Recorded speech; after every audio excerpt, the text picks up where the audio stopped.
अस्सलाम वालेकुम। हाँ, अच्छा, आज की जो हमारी वीडियो होगी वो फ्रेश इंजीनियर्स के लिए बहुत ज़्यादा हेल्पफुल होने वाली है, क्योंकि फ्रेश इंजीनियर जब भी साइट पर आते हैं उन्हें कंस्ट्रक्शन के वक्त बहुत सारे प्रॉब्लम्स का सामना होता है। उन प्रॉब्लम्स में एक बहुत बड़ी जो प्रॉब्लम है वो है ब्लॉक मैसनरी जब भी करनी होती है उसकी लेआउट का प्रॉब्लम, और दूसरा जो प्रॉब्लम है किस तरह से हमने उसको लगाना होता है। अब फ्रेश इंजीनियर्स के साथ ये होता है कि जब भी वो साइट पर आते हैं कंस्ट्रक्शन करवाने के लिए, तो उसमें ये करते हैं कि जब ब्लॉक मैसनरी हो जाती है उसके अंदर क्रैक्स आ जाते हैं। अभी क्रैक्स क्यों आते हैं, तो इसकी बहुत सारी वजूहात है, जिसमें से 70% जो वजूहात है उसको हम साइट पर कंस्ट्रक्शन के वक्त कंट्रोल कर सकते हैं, और जो 30% वजूहात है वो उस पर एक्स्ट्रा कुछ वर्क होता है जो फिनिशिंग के वक्त हम उसको कंट्रोल कर सकते हैं। आपने जब भी मैसनरी देखी होगी, कोई भी ब्लॉक मैसनरी, उसमें शेयर टाइप के जो 45 डिग्रीज़ वाले क्रैक्स है वो ज़्यादा नज़र आ जाते हैं। तो उसको कैसे रिमूव करना है, आज मैं आपको साइट पर यही सब कुछ सिखाऊंगा। तो चलो साइट पर चलते हैं और ये हम दिखाते हैं आपको। तो सबसे पहला जो पॉइंट होता है जिसको हमने नज़र में रखना होता है वो होता है दीवार का लेवल। जिस तरह से अगर आप देखें तो ये 3 ब्लॉक्स के हमने मैसनरी की हुई है। अब अगर हर ब्लॉक लेवल में नहीं होगा तो जो लोड डिस्ट्रीब्यूशन होगी उसके ऊपर, यानी कि ऊपर से जो लोड ट्रांसफ़र होगी वो कंटिन्यूस नहीं होगी या फिर यूनिफॉर्म वो नहीं होगी, जिसकी वजह से इस दीवार के अंदर क्रैक्स आ सकते हैं। दूसरी एक जो बहुत ही गलत प्रैक्टिस हमारे कंस्ट्रक्शन के वक्त होती है वो ये होता है कि जब भी जिस तरह से अगर आप ये देखें तो एक दीवार इस तरफ से आ रहा है और एक इस तरफ से आ रहा है।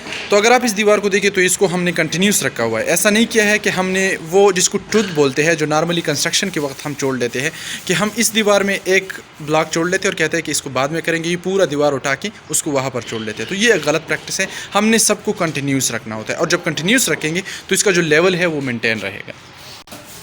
जिस तरह से अगर आप देख रहे हैं तो ये हमारा जो वाल है यहाँ नीचे से, ठीक है, नीचे से आ रहा है।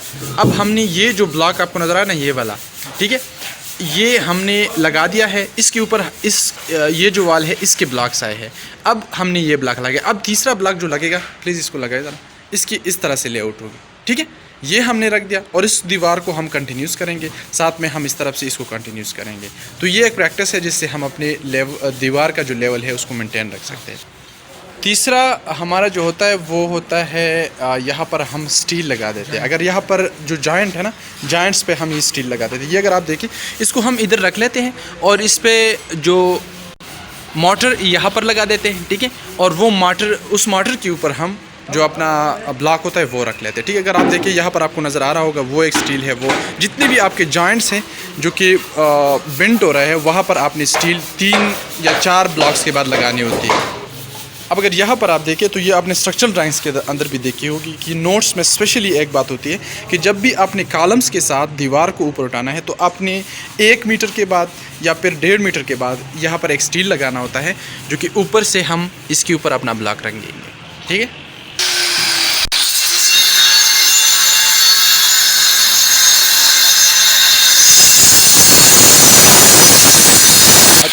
अच्छा, ये जो प्रोसेस आपको दिखा है इसमें हमने ये किया है कि हमने इस मशीन के थ्रू इस ब्लॉक को काटा है, ठीक है। तो जब भी आपने किसी भी ब्लॉक को पार्ट्स में लगाना होगा तो उसको हम तोड़ करके नहीं लगाएंगे, बल्कि ग्राइंडर की मदद से काटेंगे और वो लगाएंगे। तो इस तरह से हमारा जो ये अगर आप देख लेना तो यहाँ पर जो ये जो ग्रूव बनता है वो ग्रूव बिल्कुल आपका वर्टिकल होगा। अच्छा, अब 5वां जो पॉइंट है उसमें हमने ये करना होता है कि ये अगर आप देख लें, यहाँ पर 2 ब्लॉक्स के बीच में ग्रूव छोड़ना होता है, ठीक है।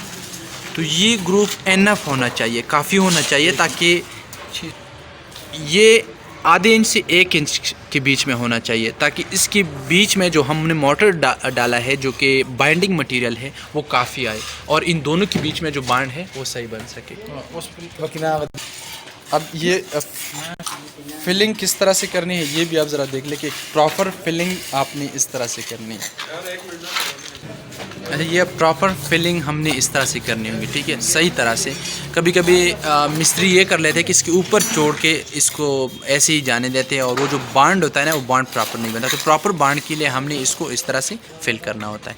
अभी अगर आप देख लीजिए, साइड से थोड़ी जगह रहते हैं, इसको भी इस तरह से फिल करना होता है। तो इस तरह से प्रॉपर बांड बन जाती है, और प्रॉपर बांड बनने के बाद इसका जो क्रैक है वो क्रैक कंट्रोल हो जाता है। अब जिस तरह से ये वाल है, तो एक प्रॉपर इसकी जो लेवल है वो हुई है, फिलिंग इसकी प्रॉपर है, और इसका जो अगर आप इस तरफ से देखें तो वर्टिकलिटी देखें, वर्टिकल यूनिफॉर्म लोड, तो इस दीवार में क्रैक आने के चांसेस बहुत कम हैं। और ये जितनी भी प्रैक्टिसेस मैंने आपको बताई, अगर हम इसको फॉलो करेंगे तो हम क्रैक से बच सकेंगे। अब आगे की जो और एक वीडियो हमारे आने वाली है, उसमें हम आपको शो करेंगे कि जो 30% कंट्रोल है वो हम कैसे करेंगे, जो इसके क्रैक्स आते हैं फिनिशिंग के वक्त हम इसको कैसे कंट्रोल करते हैं, वो हम आपको प्लास्टर करते वक्त दिखाएंगे।